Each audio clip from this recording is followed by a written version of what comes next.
គ្រូនឹងសិស្សានុសិស្សទាំងអស់ដែលមានវត្តមាននៅទីនេះខ្ញុំមានឈ្មោះកូនណារ៉េនជាសិស្សថ្នាក់ទី11នៃសាលាបឋមសិក្សាថ្នាក់ការខ្ញុំពិតជាមានសេចក្តីរីករាយ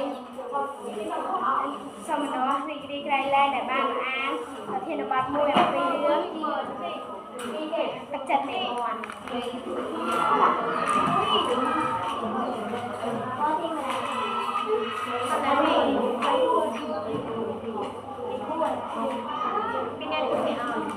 ទឹកចិត្តមេមន់កសិករម្នាក់បានចិញ្ចឹមមេមន់មួយនិងមេទីមួយឲ្យនៅក្នុងទ្រុងជាមួយគ្នាក្រោយមកមេមន់កើតបានកូន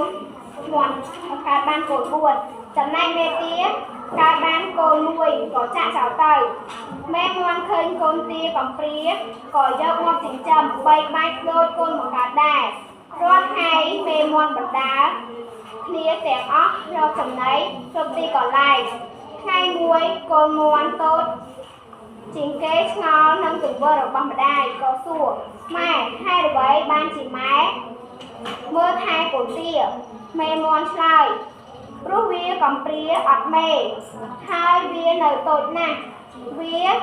ត្រូវការមើលថែដូចកូនដែរម៉ែចិញ្ចឹមវាព្រោះវាក៏មានសិទ្ធិរស់រានមានជីវិតដូចក្មេងទូទៅដែរបើម៉ែមិនយកវាមកចិញ្ចឹមតើវារស់ដូចម្ដេចមេកូនមន់សួរមេវាទៀតម៉ែក៏ចិញ្ចឹមវារហូតឬមេមន់ឆ្លើយទេដល់វាគ្រប់អាយុម៉ែឲ្យវាទៅរៀនជាមួយកូនហើយដល់ពេលវាអាចចិញ្ចឹមខ្លួនបានម៉ែឈប់ជួយវាហើយយីម៉ែខ្ញុំចិត្តល្អណាស់កូនមន់គាត់ជម្រាបលាអ្នកគ្រូនិងជម្រាបលាបងប្អូនទាំងអស់គ្នា